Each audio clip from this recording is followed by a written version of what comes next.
bagaimana otonomi daerah, itu juga udah merusak. Kelakuan Amin Rais. Itu gara-gara bukan Rias Rasid ya, sama Amin Rais. Ya betul, Rias Rasid. Ya, Rasid. Ini Rias Rasid muncul lagi tuh komentar. Dia nggak merasa berdosa ya, bikin negara seperti ini sekarang. Saya nggak tahu. Bangga, Pak.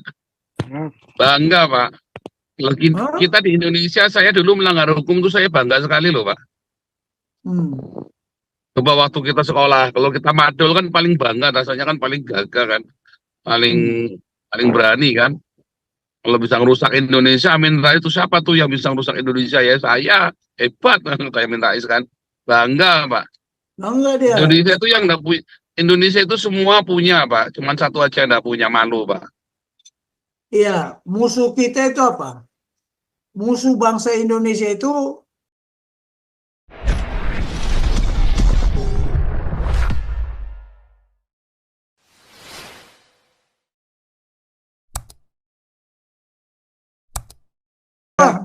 bagaimana moderator mengaturnya?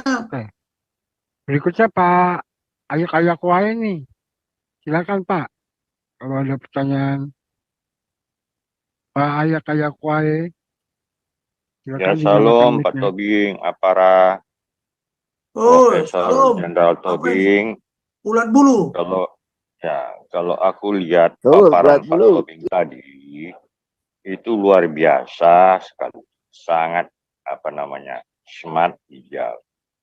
Tapi dalam implementasi sejak Indonesia merdeka ini, demokrasi Pancasila yang Pak Tobing paparkan, ya kan? Tapi kenyataannya demokrasi itu kan sangat banyak. Pendirinya itu kan, atau bapaknya demokrasi ini kan Abraham Lincoln. Jadi kalau kita lihat definisi demokrasi, yang terjadi di Indonesia ini udah ngaco semua, artinya tidak demokrasi dong Pak Tobing. Contoh demokrasi dalam keluarga misalnya kan, kalau kita lihat suasana batin itu jelas. Indonesia kenapa disebut negara demokrasi? Hanya sekadar ini aja, presidennya dipilih langsung oleh rakyat. Pemilihan demi pemilihan untuk mendukung jabatan publik telah melibatkan partisipasi rakyat banyak. Hanya itu tok. Sedangkan legislatif yang seperti katakan Pak Paul katakan, yang banyak duitnya si Komeng aja yang terkenal bisa jadi anggota DPR. Ya, itu kan bukan demokrasi. Atau kan terjadi di Republik ini Pak, Islamisasi, itu kan demokrasi juga Pak. Bebas kan, namanya demokrasi kan dari rakyat untuk rakyat.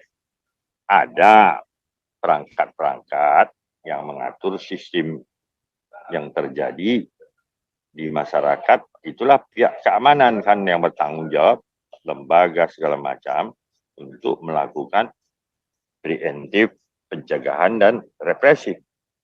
Jadi kalau kita lihat sekilas, apapun yang terjadi di Republik ini, ya ujung-ujungnya ya seperti yang Pak Tobing katakan, demokrasi liberal, siapa yang punya duitnya banyak, yang punya sukses. Contoh, partai sekarang kan luar biasa banyaknya. Yang jaya, yang lama, yang bohirnya banyak. Coba bohirnya nggak banyak, ya mampus juga lah. Macam Golkar. Golkar kan makin menciut bohirnya kan. Kalau kita pelajari partai-partai politik, ya Nasdem, Gerindra, apalagi itu kan biangnya dari Golkar kan.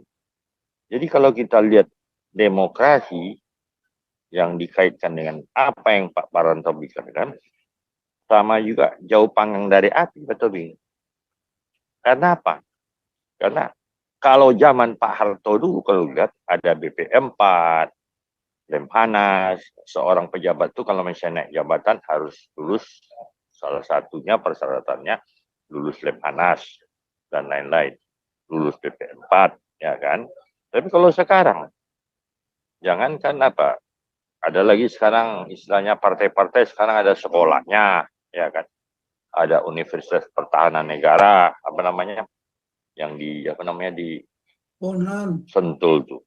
Jadi kalau kita lihat Pak Tobing, apa yang Pak Tobing paparkan ini memang kalau tidak main reinforcement, main paksa Pak Tobing atau dengan otoritas sulit rasanya Pak itu. Kalau menurut saya. Tapi kalau misalnya secara pelan dan pasti pribadi-pribadi dari 280 juta penduduk Republik ini seperti yang Pak Tobing lakukan di Magelang kemarin itu luar biasa Pak Tobing.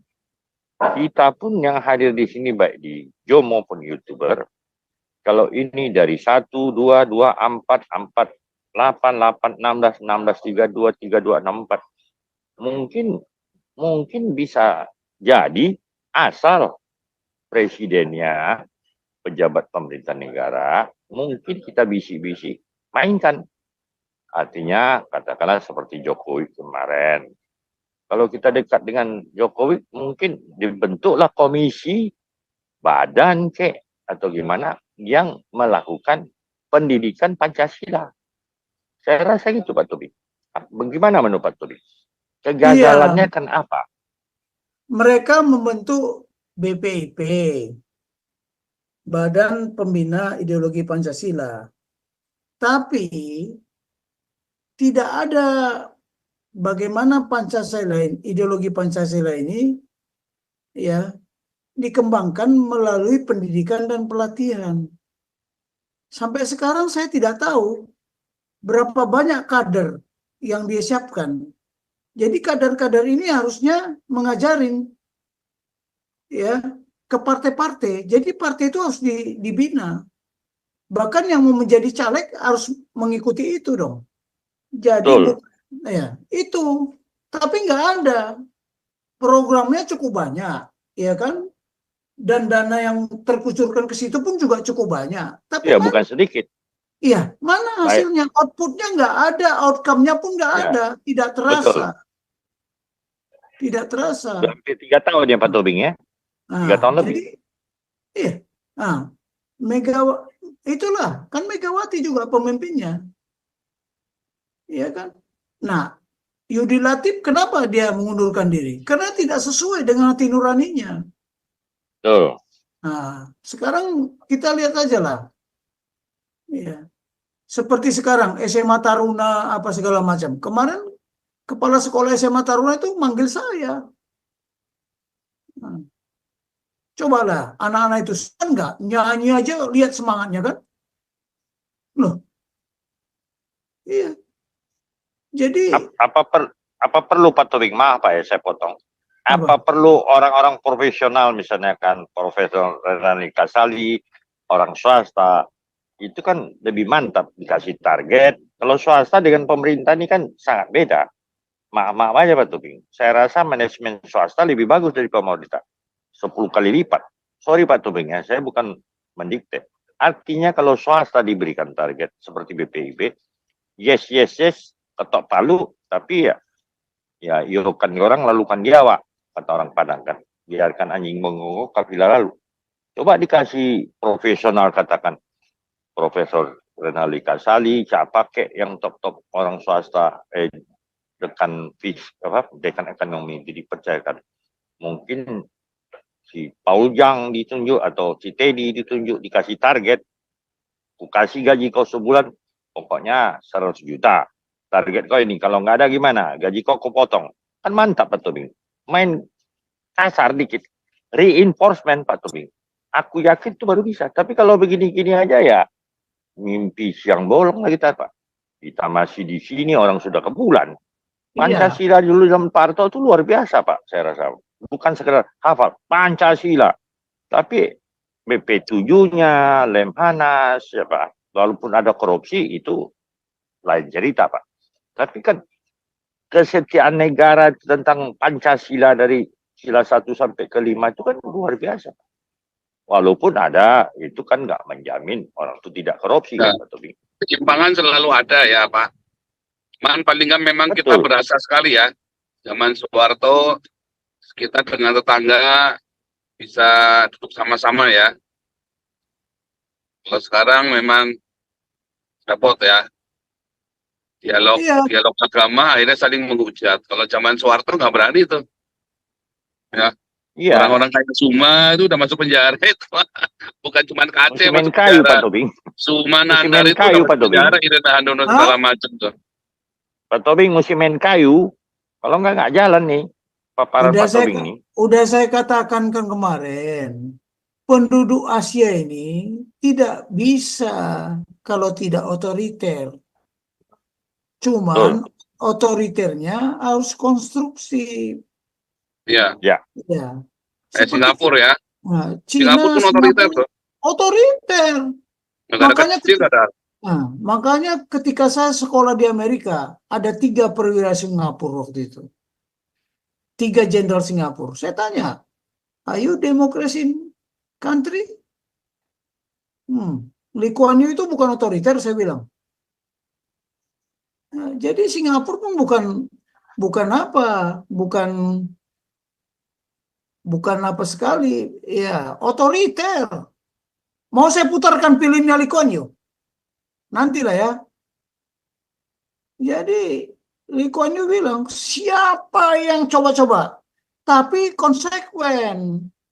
Ya, semua pejabat di Singapura itu tidak ada yang korupsi, tapi negaranya korupsi. Dianya nggak korupsi. Waktu dulu ya ada penceramah dari Singapura waktu saya Remanas, si Todung Model Lubis sebagai moderatornya. Wah, ngomong dia begini-begini lah tentang masalah corruption watch. Udah tuh saya sendiri yang angkat tangan itu, berani saya. Memang di tempat Anda itu tidak terjadi korupsi, tapi negaramu korupsi. Kenapa? Mengumpulkan orang-orang korupsi dari negara lain di tempat Anda, saya bilang. Diam, tak ngomong itu. Dilema sih. Betul. Loh, kamu nggak kok? Saya tahu perwira Singapura Macam itu. Swiss ya. Swiss kan juga kan negaranya nggak korup. Tapi uang hasil korupsi lempar sana semua. Aduh. Iya, saya sama perwira Singapura ya, sekolah pernah, kemudian bergaul pernah, ya, dalam kerjasama hubungan bilateral antara Singapura dengan Indonesia. Oh, saya tahu semua.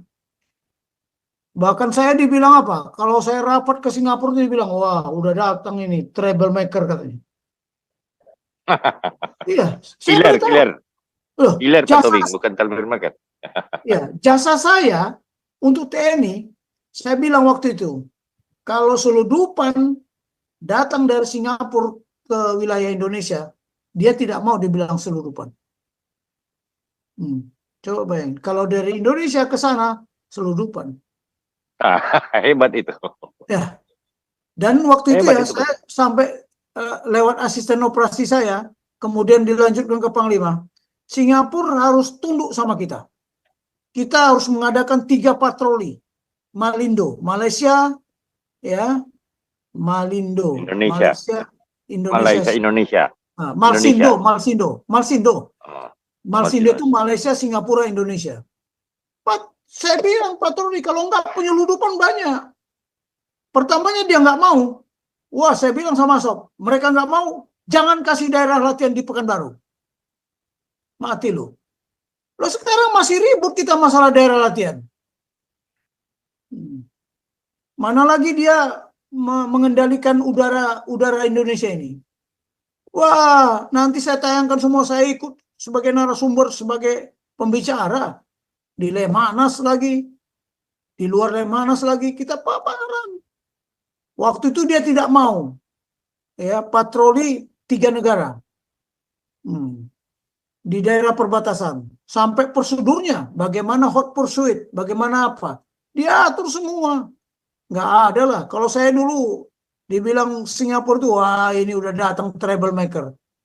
Selama saya dinas di staf operasi, mungkin saya ke Singapura tuh lebih 50 kali, biar tahu aja.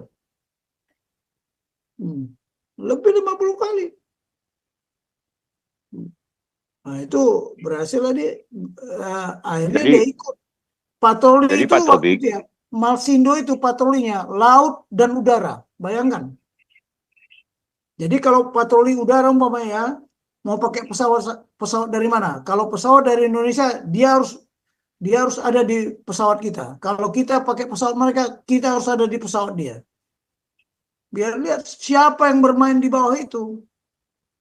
Nah, dengan Malaysia hebat hebat kali. Coba. Ya, Jadi Pak Tobing, ah, halo. ya, Jadi gini Pak Tobing, konsep Pak Tobing itu di TNI itu saya lihat itu bagus sekali Pak.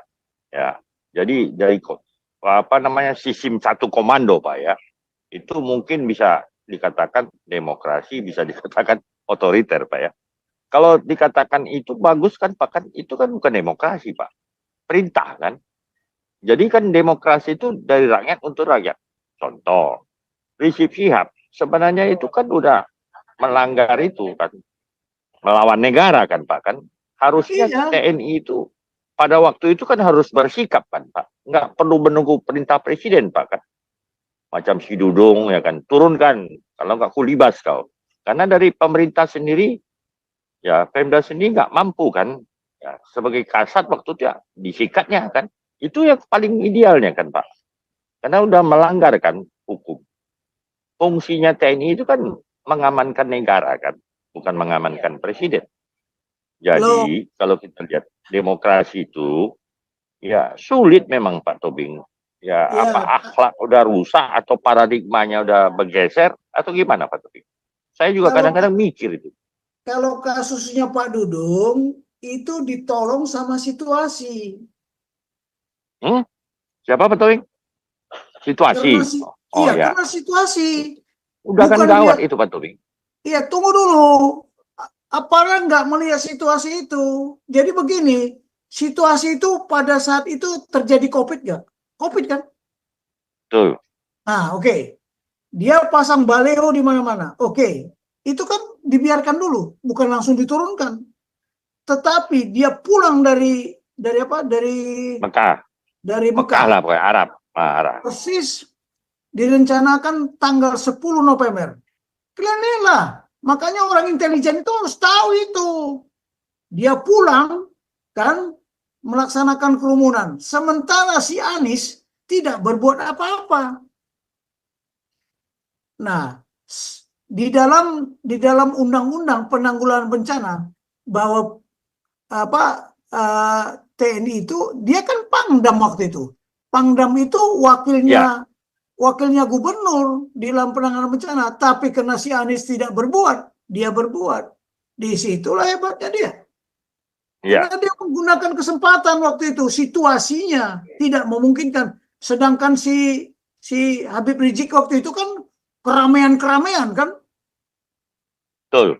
Nah itu dia beruntung di situ karena dia bukan menggunakan undang-undang TNI, tapi menggunakan undang-undang Undang penanggulangan kesehatan, bencana.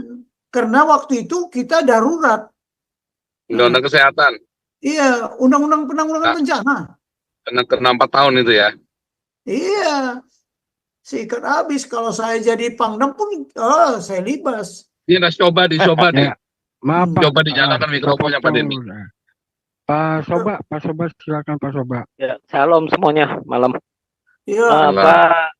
Pak Tobing, saya mau nanya nih Pak Tobing, ini kan sejak 2004 ya, itu kan pemilu kita kan sudah pemilihan langsung kan. Kalau sebelumnya kan di 1999 itu kan masih pemilihan tidak langsung. iya, Presiden kita 2004 nggak lah. milih. Iya. Iya. Hmm. Lalu sampai yang sekarang ini dalam perjalanannya kan sampai DPR pun dipilih oleh rakyat langsung. Ya kan? Iya. Seperti begitu, DPR, kepala daerah, bahkan kepala daerah, gubernur, bupati itu dipilih oleh rakyat. Iya. Sekarang kalau seperti begitu, pertanyaannya kan begini, jadi kalau presiden bisa dimaksulkan. Sekarang kalau gubernur siapa yang memaksulkan? Rakyat udah pilih, lalu nggak bisa dimaksulkan. DPR, rakyat udah milih, nggak bisa dimaksulkan kalau dia ngaco. Sekarang jadi kan itu jadi bingung tuh di situ. Yang bisa nurunin mereka siapa gitu loh. Oke, sekarang tanya gini Pak Soba. Justru karena pemilihan langsung inilah sukar menjatuhkan presiden. Karena dia dipilih langsung sama rakyat, ya yang ditanya rakyat. Nah sekarang kalau Betul. Jokowi punya 80%, pendukung dia. Ya nggak ada suara rakyat yang lebih berdaulat daripada DPR. Itulah Betul, Pak. jeleknya pemilihan Betul, betul. Memang itu. ada keunggulannya di sana. Seorang presiden yang sudah dipilih oleh rakyat banyak dan rakyat banyak ini masih mendukung, atau kita bilang, nggak usah bilang presiden lah, seseorang yang dipilih langsung oleh rakyat ini, selama rakyat banyaknya yang masih mendukung, dia tidak susah untuk dijatuhkan. Tapi sekarang itu kan kalau kita bicara presiden. Iya. Presiden itu ada jalurnya untuk menurunkan presiden, itu ada jalurnya. Terlepas dari jumlah yang mendukung itu banyak atau enggak, ya paling kalau misalnya yang dukung banyak ya paling ribut besar, paling begitu. Kalau yang dukungnya ternyata akhirnya sekarang udah enggak, ya dengan gampangnya diturunkan gitu. Tapi sekarang kalau kita bicara gubernur, bupati, kepala daerah atau anggota DPR, siapa yang menurunkan mereka? Ya rakyat yang Kalau memilih dialah. ya, jalurnya di mana, Pak? Itu yang enggak, saya belum ada lihat ada jalurnya itu. Sama aja. Kalau kita bicara jalurnya itu melalui partai lagi, ya kan? Kan jadi aneh lagi kan? Makanya itu kan akhirnya kan masih ada perkataan petugas partai. Padahal itu udah dipilih oleh rakyat, harusnya udah bukan petugas partai. Iya, itulah dari kemarin saya bilang, jangan bikin terminologi. Udah itu dibikin terminologi itu menjadi paradigma. Cara memahami apa, kan paradigma udah saya bilang, kerangka landasan. Cara memahami kehidupan di mana kita hidup. Kalau di partai PDIP dibilangnya petugas partai, jangan kembangkan ke lain. Kenapa partai lain tidak berani ngomong petugas partai dan tidak mau? Kan hanya dia saja, ngarang-ngarang. Udah saya bilang itu tidak benar. Jadi kalau di gubernuran ada DPRD, ada juga DPRD provinsi kan, ya boleh dia sama saja anggota DPRD itu punya hak angket, punya apa. Tapi kalau hak angket ini tidak didukung rakyat, tidak bisa juga. Nah sekarang kelemahannya Orde Reformasi ini ya, karena gubernur itu belum tentu satu partai dengan pimpinan pusat. Ya kan, contoh presidennya dari PDIP, gubernurnya belum tentu dari PDIP. Contohnya Sumatera Utara lah. Ya, memang betul, betul. Tidak bisa. Lu jangan coba-coba merintah saya. Saya dipilih rakyat saya sendiri kok. Apa mau komentarnya? Demikian juga ke bupati. Oh, bupati diperintah gubernur belum tentu mau. Makanya ini udah dirusak demokrasi kita ini. Bahkan bukannya dirusak itu lagi dengan aturan bagaimana otonomi daerah itu juga udah merusak. Kelakuan Amin Rais. Itu gara-gara bukan Rias Rasid ya sama Amin Rais. Ya betul, Rias Rasid. Ini Rias Rasid muncul lagi tuh komentar. Dia nggak merasa berdosa bikin negara seperti ini sekarang. Saya bangga Pak. Bangga Pak. Kalau kita di Indonesia, saya dulu melanggar hukum tuh saya bangga sekali loh Pak. Coba waktu kita sekolah, kalau kita madul kan paling bangga, rasanya kan paling gagah kan, paling berani kan. Kalau bisa ngerusak Indonesia, Amin Rais itu siapa tuh yang bisa ngerusak Indonesia ya? Saya hebat kayak Amin Rais kan, bangga Pak. Bangga dia. Indonesia itu yang nggak punya, Indonesia itu semua punya Pak, cuman satu aja nggak punya, malu Pak. Iya, musuh kita itu apa? Musuh bangsa Indonesia itu, saya sudah menganalisa, mengabaikan Pancasila, udah itulah, mengabaikan konstitusi. Ya sistemnya juga udah diacak-acak. Itulah lawan kita yang sebenarnya. Mengabaikan konstitusi, mengabaikan Pancasila. Itulah. Itu musuh terbesar. Kita hancur dari dalam. Tidak perlu. Saya kira Amerika nggak goblok-goblok amat lah harus mengirimkan pasukan untuk menyerang Indonesia. Enggak. Cina juga gitu. Tapi lu hancur. Ya. Ya seperti otonomi daerah yang tadi disebut itu kan juga jadi aneh gitu kan. Iya. Sistemnya bukannya sistem apa persemakmuran atau ya gabungan negara ya, kayak Iya. Amerika United States, Federal. masing-masing state ya federal, masing-masing wilayah itu punya kekuasaan sendiri.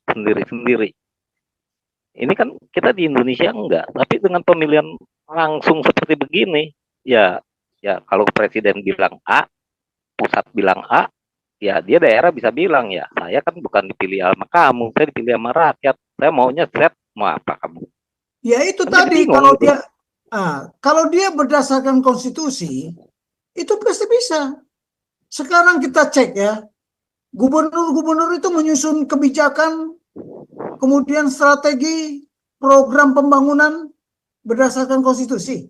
Bawa kemari konsepnya. Saya lihat, ada nggak sesuai konstitusi? Enggak. Tapi berdasarkan kepentingan partai, itulah sulitnya. Itulah sulitnya. Bagi limang perda kan? Perda bagi limang. Nah, coba. Udahlah makin bancaan kita ini sekarang. Negara dijadikan bancaan. Pecundang Ya memang Pak Tobing mesti turun tangan nih Pak Tobing. Ya bagaimana mau Maaf, turun Pak, tangan? saya potong. Jadi apa kek gitu di pemerintahan? Inilah, Mulai disadarkan orang-orangnya. kita terobosannya Oke. hanya satu. Bisa nggak melalui Zoom ini? Zoom ini bisa viral nggak? Betul. Nah, itu aja. Saya paparan ini, jenderal-jenderal itu saya kirimin semua. Apa dia melihat apa nggak tahu lah. Tapi saya kirim semua. Viral Pak Betul, Tobing, betul. saya bakar Al-Quran nanti Oke, viral oke. Pak Tobing. Hah? Izin Saya Pak. bakar Al-Quran nanti viral langsung gitu. Iya. Tapi saya beritahu lah, aparat, ada yang Ya. mau menghimpun seperti ini. Siapa yang mau menghimpun seperti ini? Sorry Pak Tobing ya, aku Hmm. tambahkan ya. Kawan-kawan aku di Zoom maupun YouTube, banyak itu menceritakan Pak Tobing. Luar biasa itu konsepnya Pak Tobing. Tapi berat juga ya, gimana lah caranya ya. Sampai itu kami diskusi. Ada 5 orang di YouTube, ikut. Dia cerita sama aku, wah bagus sekali Jenderal Tobing punya konsep itu. Iyalah, aku bilang. Tapi gimana lah ya kita mau implementasi. Aku juga bingung Pak Tobing. Ya Apa bukan. mesti pakai Izin Pak. multi level marketing ya kan, konsep marketing multi level marketing kan, satu Loh, ditata iya. macam BP7 Lemhanas ya kan, benar nggak?